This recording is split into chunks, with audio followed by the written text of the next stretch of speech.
is Alan from Art and Animal Health. Hi, I'm Dr. Jude from Sheabel Veterinary Hospital in Lexington, Kentucky. Thank you so much, Dr. Jude, for taking the time out of your day for this wonderful conversation. Your dog is actually having stem cell therapy right now. He is. And so I have a 3.5-year-old our male boxer, and his name is Leonard, the goat boy, and so we call him Goat for short. But he's having stem cells right now. He's actually having his kneecap fixed and torn ACL repair, and then we're going to follow it with stem cells. Was it a luxating patella issue with the It kneecap? wasn't. So it's kind of a weird case. He's never had kneecap issues, and he kind of has been sitting on a partial ACL tear for the last few months, and he was real sick previously. So he wasn't lame anymore, so we were kind of waiting on his ACL. And in the last 2 or 3 weeks, his knees became really swollen, and his kneecap luxated laterally and is high. And so I think he injured it somehow, is what Dr. Hume said. And so he is going to tighten it back and put it back down and fix his ACL at the same time. Nice. Yeah, this isn't his first time for stem cells either, so I didn't tell you this. He is kind of a special needs boy, and he's had pancreatitis twice, and to the point of almost dying. Like, once we honestly thought he was going to die, and we thought he had a foreign body. He had free fluid in his abdomen, and his duodenum was super thickened, so we thought he had a foreign body in his duodenum. And we opened him, and while I was in there, I harvested stem cells and injected them back in there the next day, and he got better after that. And there were several days that we thought he was going to die. I cried just about every day, and he lost like almost 40% of his body weight in like a week and a half. It was really weird. And so we injected into his peritoneal cavity an IV, and he got better. And so it does help him for some reason. He recently, when he hurt his ACL, he had pancreatitis again, and he drops amazing weight really fast, like 8 to 10 pounds in a week, like gets really sick. And we did stem cells again, and he got better. So I don't know, it does help with that. So with that initial stem cell therapy, did you all bank his extra stem cells? We did, but when we were going in thinking we had a foreign body, and so we harvested them, injected them, and then banked the rest of them, yes. So he has, I think, 2 more bowels after this, and we've used, this is his 3rd stem cell treatment. Nice. Yeah.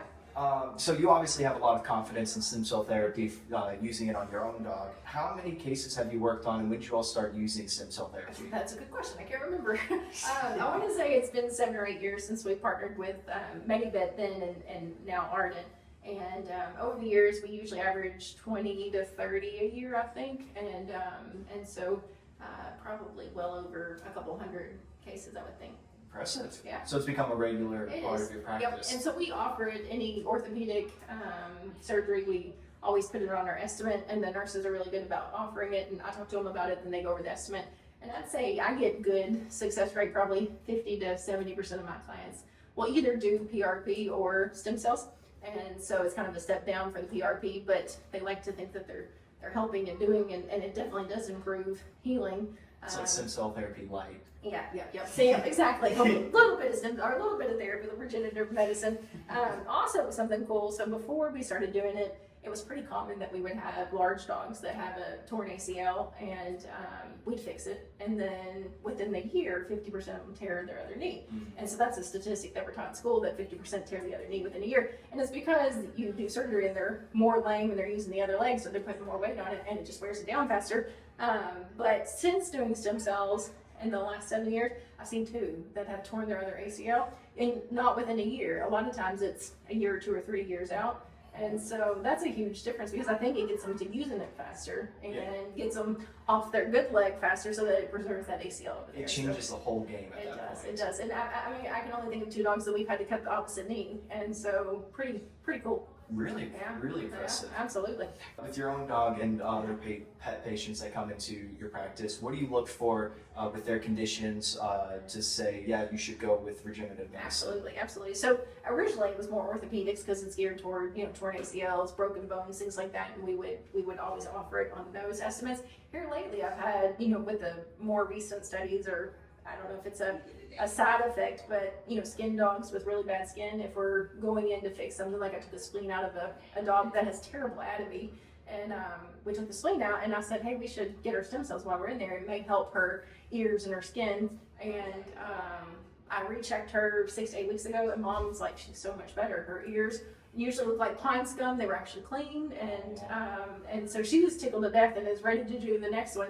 I was like, well, let's kind of ride this out and see how long it lasts, because we don't have to do it if it's still working, but we can if need be. So our back dogs are pretty receptive of it. So if they have a disc out and we fix it in house, then we get stem cells and inject them the next day or later that day. So back dogs, skin dogs, pancreatitis dogs are the big things that we're seeing them with, I think. So yeah, and we try to do the bank and save. We're big on insurance, Trupanion, we use them a lot. And is that something that's like pet owners look for with the affordability, is the insurance part? Exactly, and I think a lot of if you have insurance, you're more likely to do stem cells because it covers it. And so, but it doesn't cover bank and save, which I wish it would, because that would save them a ton of money if they didn't have to pay for it later. The insurance company, like if they would do it, it would help. But we do offer it. I would say most of them come at the time of a fracture, or at the time of an orthopedic issue, or like if we're in the abdomen and we're taking something, then we're getting stem cells too. So I wish we would do better at bank and save. People, I think, have a harder time to swallow it to use in the future versus, hey, this is going to help you now, or this is going to help skin or pancreatitis now, then we see a better response to it. Yeah, it's always that difference between like the immediate issue versus potential. Yeah, in the future. exactly. I had some anemia. I had a cat that had IMHA and had 11 transfusions at the time of 11 months, like had been to specialists, and it kept dropping. And the woman reached out to us and said, "I heard you do stem cells, and will it work?" And TJ said, it can work, and so we did it. It has been, I think, 9 months, and she has not had a transfusion and has had 2 rounds of stem cells, and her hematocrit's normal. And so the referral centers had said, there's nothing else we can do. Like, we're just gonna have to keep doing transfusions or she's gonna die. And so we've done stem cells and she hasn't had a transfusion. So she drives from 2.5 hours away, comes down, we do stem cells, and then she takes her back. So those kind of cases excite me, that we can offer something, and it may or may not work. And I found that 80% of them that do respond nicely. So because then that's less travel time for the pet owner, especially if they have to drive those several hours. Yeah, that's huge. And that cost of transfusions, I'd like to know. I mean, I can't imagine what she spent at the referral centers on 11 transfusions and an 11-month-old cat. And this one-time thing has made a big difference in her life. So it's interesting. She has insurance too. So yeah, I'm afraid to see that cost as well. I bet they've spent well over $20,000 in the first year of that cat's life. Oh. Yeah. So with that, and something that you're dealing with right now with your own dog having stem cell therapy today, what should pet owners look out for after their pet has had stem cell therapy? Usually there's no side effects, and so we watch pretty closely during the time because of shock organs and things like that with lungs and stuff when we're injecting. But knock on wood, I have not seen that. I have found that if we're doing it unrelated to surgery, so if we're doing for hips or knees later, they're a little sore, and anytime you get a joint injection, I think that's reasonable. At the time of surgery, they don't notice because they're a little sore from surgery, and so after the fact, if we're just doing stem cells, that's usually what I tell them to watch for, soreness for a week or 2. Nice. What do you tell pet families who are unsure about whether or not they should opt for regenerative medicine? I mean, it's definitely, if price is no issue, it is a great thing to offer. And, if it comes down to not being able to fix it, then fix it and we can get it later. I do think it's the next level of medicine and offers gold standard. And I think as it becomes more mainstream, people are going to ask for it. And just like that woman with the cat called us out looking for it. So I hope that it becomes more mainstream because it does make a big difference. Yeah, especially when you don't have to do the back and forth, going to the veterinary clinic. Absolutely. That's really huge. Yeah, especially in a cat that doesn't want to be, I mean, it's already had 11 transfusions. It probably hates vets. 11 transfusions in an 11-month-old cat. I know, right? Like, dang, you got a reject, but we fixed it, and it's good. So stem cells are amazing.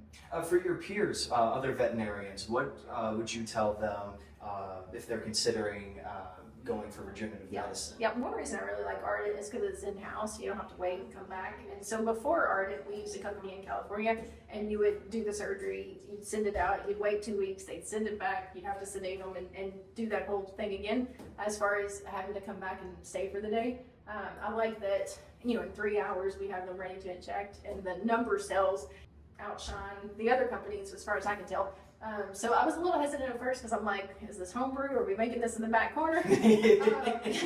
But But it works, and it's easier. It's more cost efficient. So those that went to California added $5,000 to $6,000 onto bills, and so I mean, that's we did too, in 7 years because most people couldn't afford that. So the fact to have a cheaper option in house that is readily available at faster and better sales is remarkable, I think. That's very impressive, and it's really good for the community that you serve, being able to meet people on their terms. Yeah, exactly. And our clients I feel like we have the best clients. They want what's best for their client, or best for their patient, or their pet, our patient.